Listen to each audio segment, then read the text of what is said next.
ICC champions trophy के final मुकाबले में टीम इंडिया दबाव के आगे बिखर गई। पाकिस्तान ने 180 रनों की बड़ी जीत हासिल कर खिताब पर कब्जा कर लिया।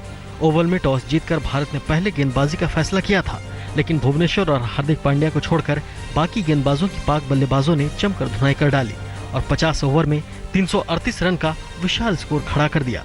इसके जवाब में भारत की शुरुआत बेहद खराब रही। 0 के स्कोर पर रोहित शर्मा अपना विकेट गंवा बैठे। उसके कुछ मिनट बाद ही कप्तान कोहली भी 5 रन के निजी स्कोर पर पवेलियन लौट गए। उसके बाद लगातार विकेट गिरते गए। पांड्या ने बल्लेबाजी में भी कुछ दम दिखाया और भारत की ओर से सबसे ज्यादा 76 रन बनाए, लेकिन वो भी रन आउट होकर चलते बने। युवराज सिंह ने 22, शिखर धवन ने 21 और धोनी 4 रन बनाकर आउट हो गए। भारतीय बल्लेबाज महज 30 ओवर और 3 गेंद में ही 158 रनों पर पवेलियन लौट गए। पाकिस्तान की ओर से मोहम्मद आमिर और हसन अली ने सबसे ज्यादा 3-3 विकेट झटके। हसन को बॉलर ऑफ द सीरीज खिताब से नवाजा गया, वहीं सबसे ज्यादा रन बनाने वाले शिखर को बैट्समैन ऑफ द सीरीज का खिताब मिला। टीम के बेहद खराब प्रदर्शन पर कप्तान विराट कोहली ने पाक टीम की तारीफ करते हुए कहा कि वे अपने दिन किसी को भी हरा सकते हैं। हार्दिक की तारीफ करते हुए कोहली ने कहा कि किसी भी दूसरे खिलाड़ी ने जुझारूपन नहीं दिखाया। We tried our level best, but we just couldn't make things happen today. But personally, yes, it does feel bad. But eventually, you have to understand that you can only control so many things, and the game has to move on from there on.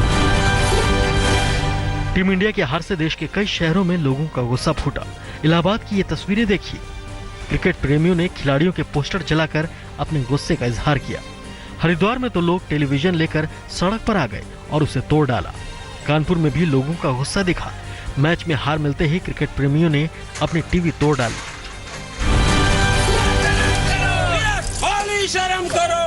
Varanasi में भी लोगों का गुस्सा television पर फूटा। उसे आग के हवाले कर दिया गया। खिलाड़ियों के खूबसूरत पोस्टर को कालिक से बदसूरत कर दिया गया। कर्नाटक के गुलबर्गा में भी नाराज क्रिकेट प्रेमियों ने अपना गुस्सा टेलीविजन सेट पर उतारा। ओवल के ग्राउंड पर टीम इंडिया की शर्मनाक हार हुई तो धोनी के शहर रांची में उनके घर पर तुरंत सुरक्षा बढ़ा दी गई। किसी भी अनहोनी को टालने के लिए जवानों को तैनात कर दिया गया। महेंद्र सिंह धोनी कल 16 गेंदों में महज 4 रन बनाकर आउट हो गए थे। एक तरफ पाकिस्तान के हाथों भारतीय क्रिकेट टीम को शर्मनाक हार का सामना करना पड़ा, तो दूसरी ओर लंदन में ही भारतीय हॉकी टीम ने पाकिस्तान पर शानदार जीत हासिल की। हॉकी वर्ल्ड लीग मुकाबले में भारत ने पाकिस्तान को कल 7-1 से बड़ी मात दे दी। भारतीय खिलाड़ियों ने काली पट्टी बांधकर मैच खेला और हाल में आतंकी हमले में मारे गए सभी शहीदों को अपनी श्रद्धांजलि दी। शनिवार को भारत की ये लगातार तीसरी जीत थी, जबकि पाकिस्तान को लगातार तीसरी हार का सामना करना पड़ा। 20 जून को भारत की टक्कर हॉलैंड से होगी। भारतीय हॉकी टीम की जीत का जश्न जालंधर में मना। कप्तान मनप्रीत सिंह के घर पर उत्साह का माहौल था। मैच जीतते ही घरवालों ने एक दूसरे का मुंह मीठा किया। जीत से गदगद घरवाले झूम उठ गए। तिरंगे की शान बैडमिंटन खिलाड़ी किदम्बी श्रीकांत ने भी बढ़ाई। इंडोनेशिया ओपन सुपर सीरीज के फाइनल मुकाबले में उन्होंने जापान के प्रतिद्वंदी काजुमासा साकाई को सीधे सेट में 21-11, 21-19 से मात दे दी। ऐसा करने भारत के पहले पुरुष खिलाड़ी बन गए हैं। इससे पहले साइना नेहवाल 2 बार यह खिताब अपने नाम कर चुके हैं।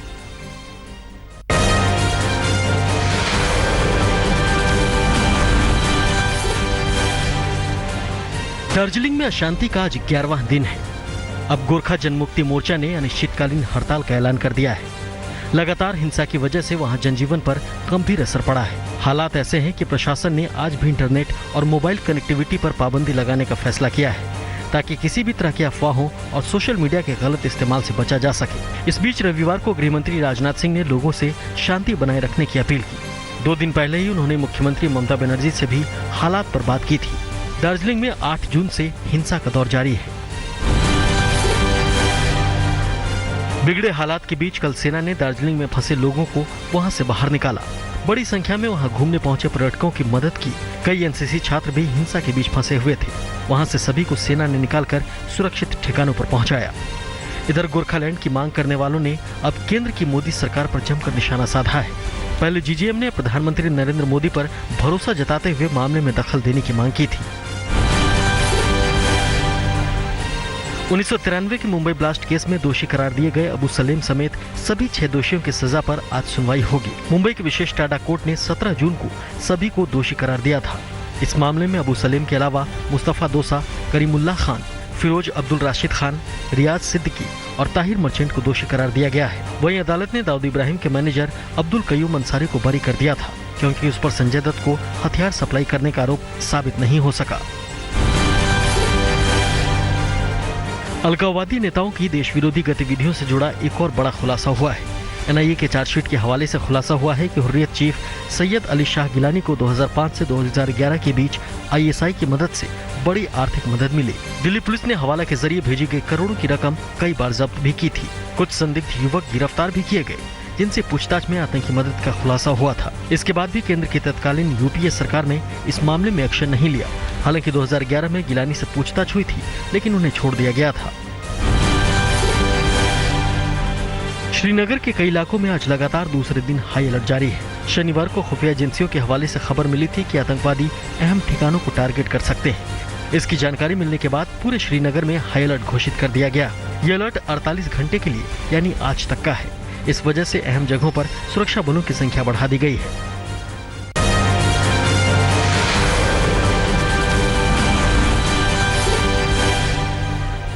नए राष्ट्रपति के चुनाव के लिए कवायद तेज हो गई है। इसी संबंध में बीजेपी अध्यक्ष अमित शाह ने कल मुंबई में मातोश्री जाकर शिवसेना प्रमुख उद्धव ठाकरे से मुलाकात की।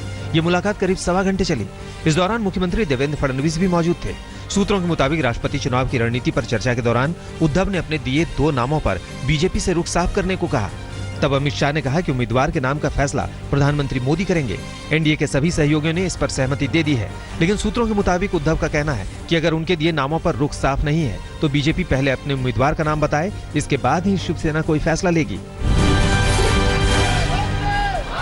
अंदरूनी खींचतान से जूझ रही आम आदमी पार्टी की मुश्किलें कम होती नहीं दिख रही हैं। पार्टी नेता और राजस्थान के प्रभारी बनाए गए कुमार विश्वास ने राजस्थान के पार्टी नेताओं से मुलाकात की।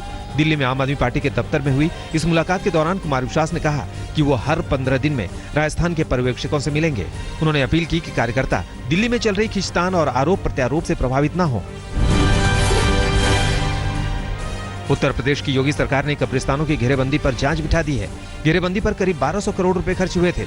अल्पसंख्यक मंत्रालय ने इस बेहिसाब खर्च की जांच के लिए एक वरिष्ठ आईएएस के नेतृत्व में 3 सदस्यीय कमेटी गठित करने का फैसला किया है। इस कमेटी की रिपोर्ट के आधार पर ही राज्य सरकार सीबीआई जांच का फैसला करेगी। अल्पसंख्यक मंत्री मोहसिन रजा ने इशारों में साफ कर दिया कि आजम खान भी इसकी जद में आएंगे। 1200 करोड़ रुपए अगर सरकार के लगे हैं तो कम से कम जस्टिफिकेशन आना चाहिए। ज्यादा से ज्यादा रुपया जो है वो एक एजेंसी ने खर्चा किया है, खाली एक नोडल एजेंसी है CNDS, उसके थ्रू गया है, तो इसमें पारदर्शिता होना चाहिए। दिल्ली के मुख्यमंत्री अरविंद केजरीवाल ने शूटिंग में हाथ आजमाया और निशाना भी पक्का लगाया। मौका था जाबाज महिला शूटर आयशा के सम्मान का। शनिवार को केजरीवाल खुद आयशा के घर पहुंचे और उसे प्रशस्ति पत्र देकर सम्मानित किया। दरअसल कुछ दिन पहले आयशा ने फायरिंग कर अपहरणकर्ताओं को पकड़वाया था। ये महिला निशानेबाज खुद शूटिंग करती है और अपने घर के बाहर कुछ बच्चों और लड़कियों को निशानेबाजी सिखाती भी है।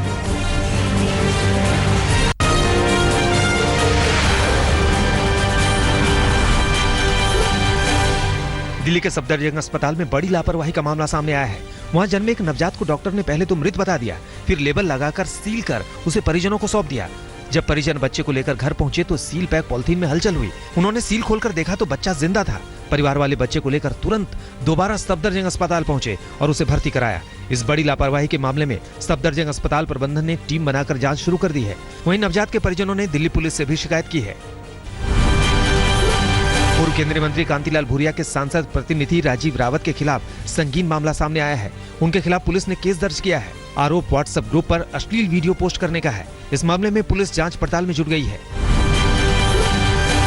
अमृतसर पुलिस ने सतनाम सिंह नाम के एक युवक को गिरफ्तार किया है, जो खुद को कैबिनेट मंत्री नवजोत सिंह सिद्धू का पीए बताता था। इसी की आड़ में आरोपी युवक नौकरी दिलाने का झांसा देकर लोगों से पैसे हटता था। अब तक कई लोग उसके शिकार हो चुके हैं। फिलहाल पुलिस ने इसके खिलाफ जांच शुरू कर दी है। हरदोई में हाईवे पर सड़क किनारे खड़ी एक कार से अचानक धुआं उठने लगा। चंद पलों में वो कार आग के शोलों में तब्दील हो गई। इस घटना से हड़कंप मच गया। तुरंत आसपास के लोगों ने फायर ब्रिगेड को इसकी खबर दी, तब जाकर इस पर काबू पाया जा सका। ग्वालियर में एक फर्नीचर शोरूम में भीषण आग लग गई। आग लगने की खबर मिलते ही फायर ब्रिगेड की 9 गाड़ियां मौके पर पहुंची और हालात पर काबू पाया, लेकिन आग की लपटों में जलकर चंद मिनट में ही लाखों का सामान खाक हो गया। इसमें करीब 50 लाख के सामान की तबाही बताई जा रही है। माना जा रहा है कि शॉर्ट सर्किट की वजह से यह घटना हुई।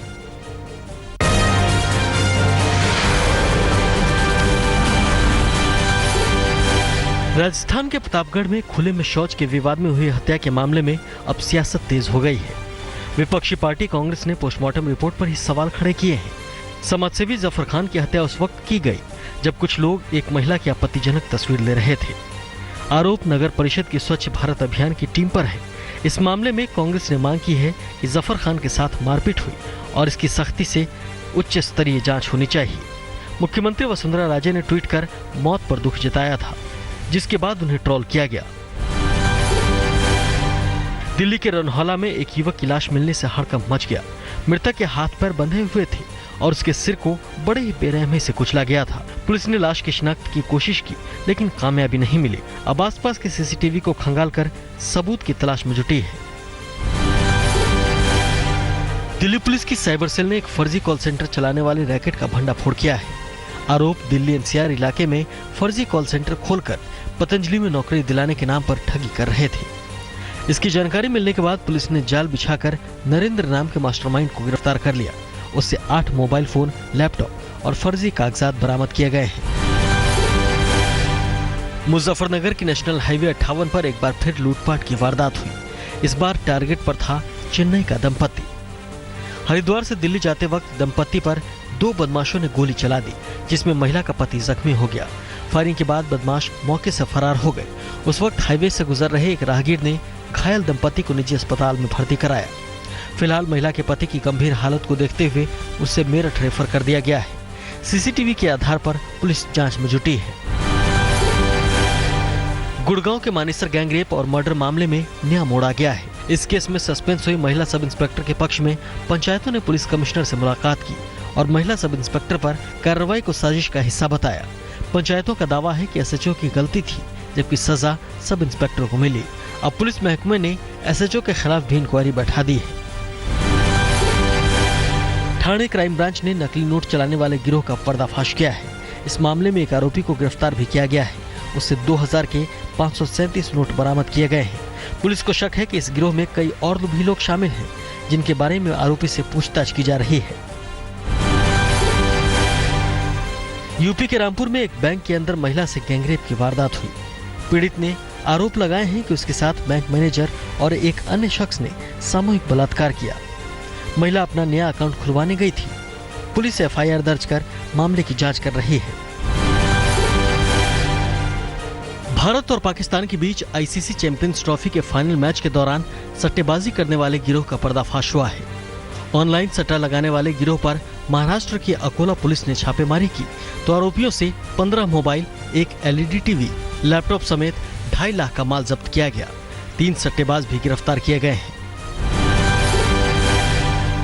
हिमाचल प्रदेश के चंबा में बीजेपी के पार्षद ने एक शख्स की सरेआम पिटाई कर दी।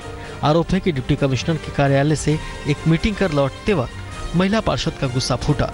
जिस शख्स की पार्षद ने पिटाई की वो रेहड़ी यूनियन का प्रधान है। दरअसल पीड़ित धरने पर बैठे 2 पार्षदों का समर्थन कर रहे थे। उनका विरोध नगर परिषद के कामकाज के तौर तरीकों को लेकर है। इसी से नाराज होकर महिला पार्षद ने मारपीट की। हालांकि बाद में थाने में ही दोनों पक्षों में समझौता हो गया। फिल्म प्रेमियों को फिर बड़े पर्दे पर दिख सकता है मिस्टर इंडिया का अंदाज। खबरों की माने तो मिस्टर इंडिया 2 की तैयारी हो चुकी है। जानकारी के अनुसार इस फिल्म में भी श्रीदेवी की एक्टिंग दिखेगी। फिलहाल श्रीदेवी की फिल्म मॉम रिलीज के लिए तैयार है। बड़े पर्दे पर 7 जुलाई को फिल्म रिलीज हो जाएगी। उसके बाद श्रीदेवी मिस्टर इंडिया 2 की शूटिंग शुरू कर देंगी।